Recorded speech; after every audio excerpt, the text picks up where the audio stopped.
You know this moment already, mid-August. A heat wave for a week straight. You walk outside, and instead of enjoying your coffee, you're checking which plants are wilting and which ones need water right now. What if that problem just disappeared? The climate is shifting. Long, dry summer stretches aren't the exception anymore. They're the new normal, which is exactly why more gardeners are asking the same question. Can you have a beautiful garden without watering it every day? You can. Today I'm showing you 10 plants that don't just survive drought. They look exactly the way they're supposed to because of it. Beautiful, on purpose, with almost no help from you. Let's get into it. Plant 1. Hens and chicks. I'll start with the plant that's basically the undisputed champion of this whole list. Hens and chicks. Sempervivum is a succulent. It stores water in its leaves and lives off that reserve when the sky won't cooperate. So, in the worst heat, when everything else around it is drooping and demanding attention, this one just sits there, looking exactly like it did last week. Tight, geometric rosettes in colors that range from deep green to burgundy to full purple. It wants poor, dry soil and full sun. The harder the conditions, the happier it is. Perfect for rock gardens and stone walls. In containers, it looks just as good. You can even keep it indoors on a sunny windowsill. One thing worth knowing going in, hens and chicks multiplies on its own, sending out little offset rosettes around the base. Plant 1, and over time, you've got a whole colony. Plant 2, sea holly. Sea holly has something most other plants just don't.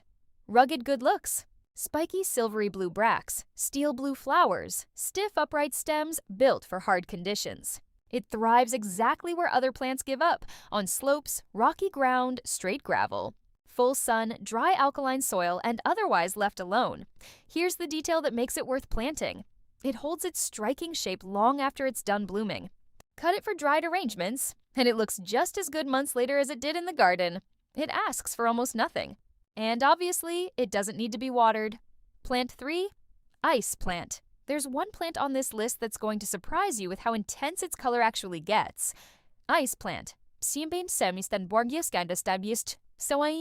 Delosperma is a small, spreading succulent with flowers so vividly pink, purple, or orange that in direct sun they practically glow.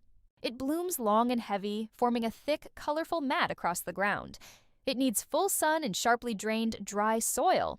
Wet ground will rot it fast. But give it the right conditions, and it's completely hands-off. Great for stone walls, rock gardens, and containers. In warmer parts of the country, Zone 7 and up, it can stay in the ground through winter without a problem. Plant 4. Baby's breath. You probably know baby's breath from wedding bouquets. Those tiny, delicate white blooms that fill in the space between the bigger flowers and make the whole arrangement feel lighter. In the garden, it does exactly the same job. Baby's breath grows up to 3 feet tall and forms airy, lace-like clouds made of thousands of tiny white or pink flowers. The effect is elegant and honestly hard to pull off with anything else. It handles drought well, prefers light, alkaline soil, and full sun. It fills gaps in beds, softens harsh color combinations next to it, and works just as well in a container on the patio. Plant 5. Feather reed grass. This is the ornamental grass I bring up every single time someone asks for something tall, elegant, and completely hands-off. The variety Karl Förster is a classic for a reason. It forms stiff, upright clumps that don't flop over and never need staking. It blooms starting in early summer, and those feathery plumes stay standing through fall and into winter. Structure in the garden for months, no effort required. It handles drought and full sun without flinching. Perfect for naturalistic plantings, and for gardens where watering has to stay to a minimum. Comment below. Do you already grow ornamental grasses, and which ones have worked best for you? I read every comment. Plant 6 golden sedum. Got a spot in your yard where everything else just gives up and dies? Cracks between stones. A slope in full sun. Gravel paths. The places where the soil is so poor and dry that most perennials don't stand a chance. Sedum walks in without asking permission and builds a dense, fleshy green carpet. It stays low, spreads fast, and in June and July, it covers itself in small, star-shaped flowers. The effect is honestly stunning for how little it costs to grow. As a ground cover, it's irreplaceable in the exact spots nothing else survives, and it doesn't need watering at all. Plant 7. Blue fescue grass.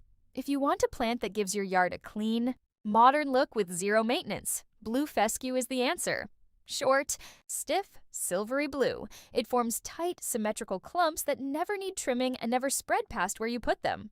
In a gravel bed, a window box, or a patio container, it looks like it was placed there on purpose by a designer. It wants poor, dry soil. The less fertile, the happier it is. It doesn't need watering, which is exactly what makes it a perfect plant for years with little rain. Plant 8. Lime grass. Blue lime grass looks like it was lifted straight off a coastal sand dune, because that's genuinely where it feels most at home. But it does just as well on any sandy, dry piece of ground.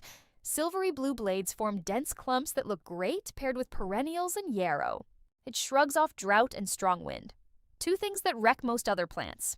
Here, both work in its favor. Plant 9. Yarrow. Yarrow looks delicate. It isn't. This one's a tough competitor. Fluffy flower clusters in colors from pure white to yellow to deep red, blooming for months off in May straight through September. Nearly a full season of color with almost no upkeep. Handles drought well, works in beds and containers, and pairs beautifully with ornamental grasses. Together they create a look that feels effortless, with none of the planning. Plant 10.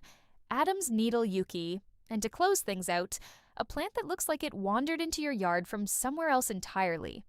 Yucca has stiff, sword-shaped leaves with curling threads along the edges, striking enough that it becomes the centerpiece of whatever bed it's in. In early summer, tall flower spikes rise up, covered in white bell-shaped blooms you can see from across the yard. It doesn't need watering at all. It wants sun and dry soil, and in those conditions, it's practically indestructible. Great for modern gardens, gravel compositions, and large containers on a patio. The one thing worth knowing, yucca eventually grows deep, powerful roots. If you ever decide to remove it, it'll take a lot more effort than you'd expect. Plant it where you want it to stay for years. 10 plants.